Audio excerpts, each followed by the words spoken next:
Hello les amis, j'espère que vous allez bien. Bienvenue dans cette vidéo. Nous allons parler aujourd'hui des inputs et comment binder également les données de nos éléments HTML lorsqu'on saisit dans nos différents champs à notre modèle, à nos variables Vue.js. Donc ce que je vais montrer ici, j'ai un petit peu repris l'ancien projet de la dernière vidéo. Alors ici, j'ai juste un composant, j'ai créé un nouveau composant ici. Alors j'ai juste pour le moment le titre ici. Ce que nous allons essayer de faire, c'est d'utiliser donc les inputs. Comme nous avions eu l'occasion de tester quelques inputs dans les dernières vidéos, mais nous n'avions pas rentré un petit peu dans les détails. Aujourd'hui, c'est ce que nous allons faire, vu qu'on a vu les événements, et puis nous allons donc essayer de voir qu'est-ce qui se passe derrière tous les bindings des directives. Donc ici, par exemple, je vais créer juste un élément ici, une variable ici, input, qui sera ici un string, une référence de string. Je vais importer ça. Alors, il m'importe toujours au mauvais endroit. Il n'est pas bien foutu tout en complétion. Ok, donc j'enlève donc ce titre là. Ce que je vais faire, je reviens, on voit bien que ici le titre est disparu. Ce que je vais refaire ici, je vais donc rajouter ici le titre, un input. Voilà, donc on a bien notre input ici qui marche bien.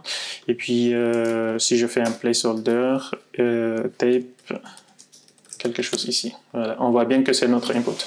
Alors les styles là viennent du style principal que j'ai défini ici quelque part. Donc on va pas rentrer dans les détails sur ça. On va juste nous concentrer sur les inputs dans cette vidéo. Alors ici donc, comme on avait vu, pour récupérer les valeurs de notre input, on avait rapidement fait quelque chose comme ceci, vmodel, et ensuite écrire ici le nom de la variable à laquelle on veut affecter notre saisie. Donc ici par exemple, si je fais ça, je peux disons avoir un autre élément ici qui va m'afficher ici mon input, supposons.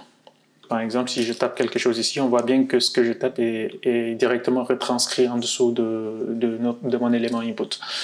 Alors, maintenant, cet input-là, le vmodel qu'on a ici, on va voir donc comment il fonctionne réellement. Alors, le vmodel, en quelque sorte, c'est une directive qu'on appelle en Vue.js. Nous allons voir comment écrire nos propres directives la prochaine fois. Et puis, donc, ça, c'est une directive qui permet donc de récupérer les saisies et également de mettre ce qu'on l'envoie à notre élément HTML. Ici, par exemple, le vmodel ici, comment il fonctionne, donc, c'est très simple. Alors, il y a un événement, lorsqu'on saisit, comme on a vu dans les dernières vidéos, lorsqu'on saisit ici quelque chose, il y a des événements qui sont déclenchés en fait par le navigateur, par le DOM. Donc quand on saisit quelque chose, on peut donc capturer cela. On peut faire par exemple on @input, par exemple ici récupérer notre saisie. Get input par exemple, je peux faire quelque chose comme ceci. Get input, je vais créer une fonction ici qui va juste faire ça, const get input, qui va afficher ici la valeur qu'on l'envoie. Ici, en l'occurrence, ce sera donc l'événement, parce qu'il prendra l'événement ici en paramètre. En quelque sorte, ici, on aura quelque chose comme ceci, un event ici, qui sera comme ça, et puis là, il va appeler ça, c'est juste un alias de ça. Donc, on peut directement appeler ici la lambda. Voilà, c'est une écriture plus courte. Alors, je vais prendre juste event ici, à cet endroit-là. Donc, à la place de mettre, pour le moment, je vais commenter cette partie-là, à la place de mettre mon modèle input ici, je vais juste capturer d'abord ce qu'on saisit. Si je fais ceci, je vais afficher donc la console. Je vais taper quelque chose, on voit bien que ici mon événement il est déclenché. Donc on peut récupérer ma saisie. Si je prends ça donc le event, je peux prendre donc le target.value. En HTML, on sait très bien comment utiliser cela. Donc mes saisies, je peux les récupérer de cette façon-là. Donc cette fonction-là, le vmodel, en gros, c'est une directive qui permet donc de récupérer, il écoute donc sur cet événement-là et récupère tous les inputs à travers cette méthode-là, cette procédure-là. Et puis donc l'affecte à notre variable initiale. Par exemple, moi je peux faire quelque chose comme ceci, exactement pareil. Je prends ça, tac, et puis je fais input ici, .value égale à ça, directement.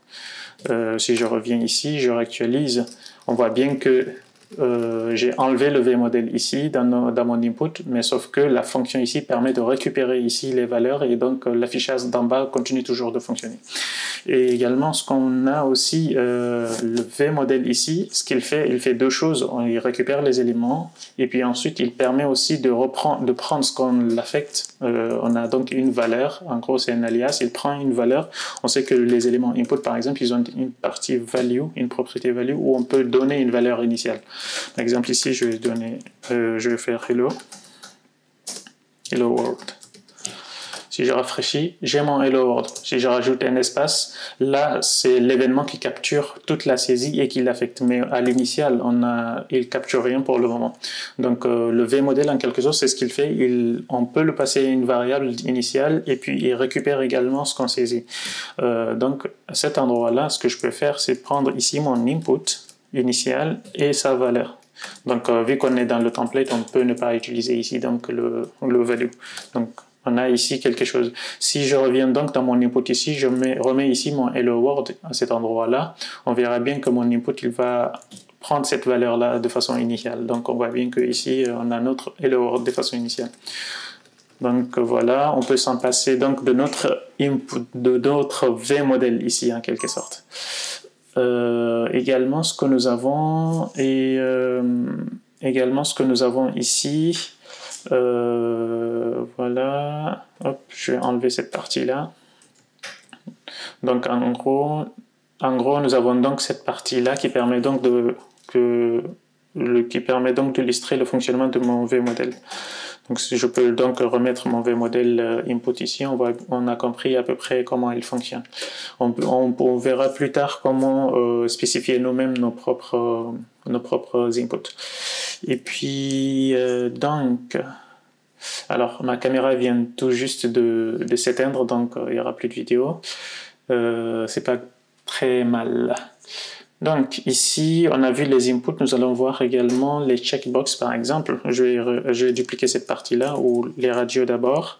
On va voir les radios. Les radios, en quelque sorte, c'est des types en fait de notre input ici qui permet donc de prendre des valeurs, true ou false en quelque sorte. On peut avoir plusieurs checklists par exemple, et lorsqu'on choisit un choix, il prend donc la valeur de cette saisie-là. Alors ici, on peut ne pas avoir un string, ça peut être un booléen ou un string, quelque chose comme ça. Ça dépendra des valeurs qu'on mettra à cet endroit-là. Ce que je vais faire ici, je vais faire juste un div, je vais mettre l'input à l'intérieur, et puis faire ici un radio. Alors là, il m'autocomplète rapidement, je peux donc faire ça. La value ici, je peux faire value 1, et là tout, par exemple. Tout. Et voilà, donc on a notre élément ici. On va dire que vu que les valeurs à cet endroit-là, ce sont des strings, on peut rester en string, ou de façon générale, on peut rester en un type générique.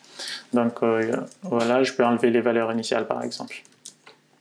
Et donc, ce que je peux faire également ici, je peux afficher les saisies de mon input radio, de type radio, ici à cet endroit-là.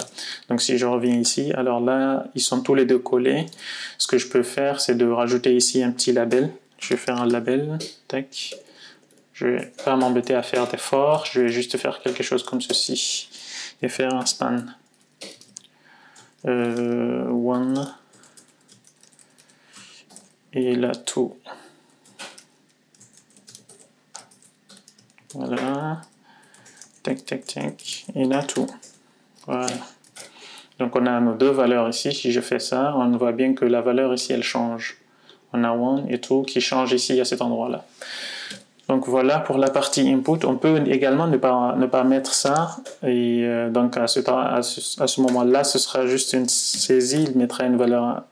Alors là, c'est parce que on peut mettre par exemple nul de façon initiale. Et puis là, il coche aucune valeur.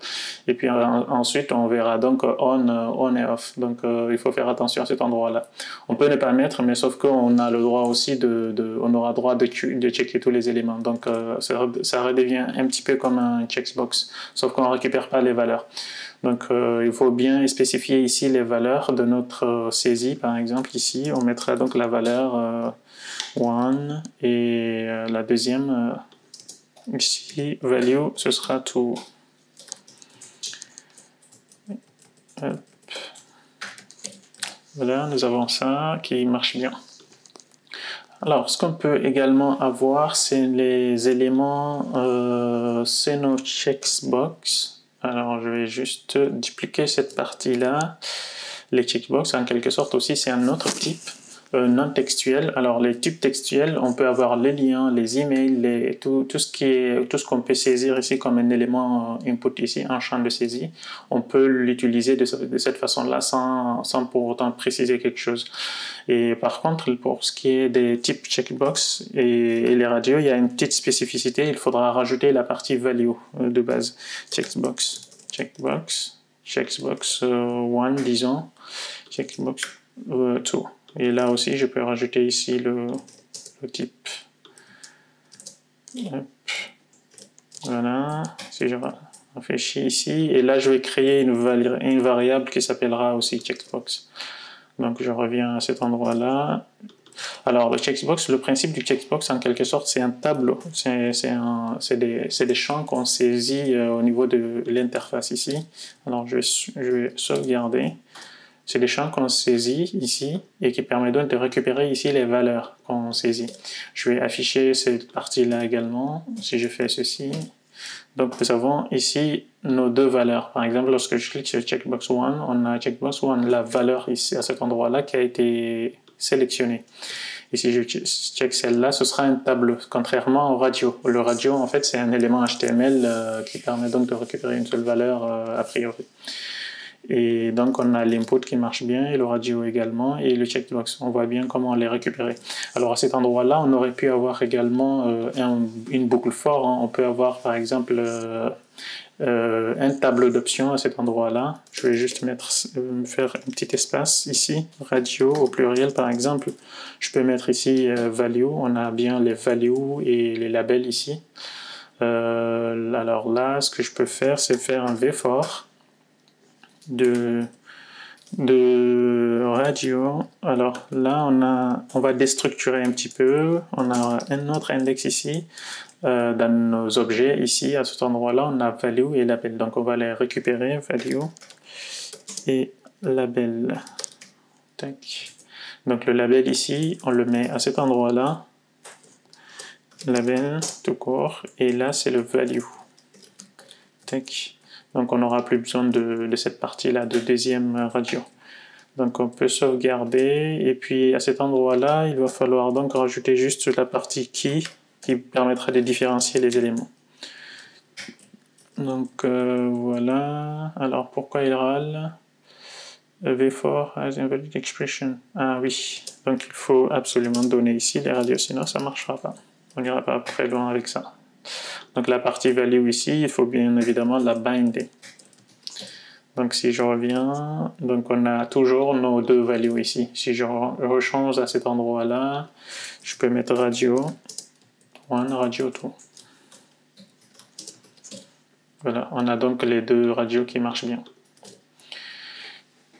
C'est pareil également pour la partie checkbox, on aurait pu avoir quelque chose comme cela, mais on va pas se répéter. On va essayer d'aller directement au but. On va avoir maintenant les select, la partie select pour sélectionner différents éléments. Donc je vais rajouter notre div ici, juste là. Tac. Donc un div, et j'aurai donc un petit select à cet endroit-là, qui permettra donc de... Tac. Tac. On aura donc les options également. Là, je peux également en profiter pour mettre ici, pour les parcourir. Je peux faire quelque chose comme select. Select ici, donc on peut avoir aussi ici, ça dépendra de la valeur, on peut avoir un any ou quelque chose comme ça.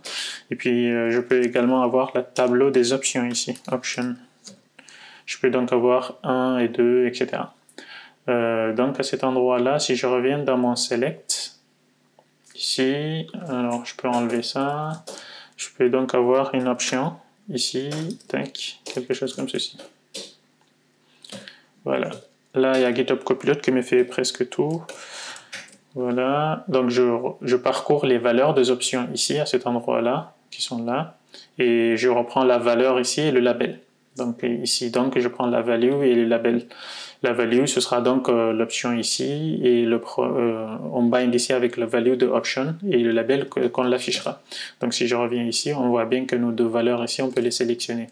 Alors je peux rajouter par exemple une première option qui sera elle non sélectionnable. C'est juste une partie qui permet select an option par exemple. Et celle-là, on peut la mettre à disabled et à selected par exemple.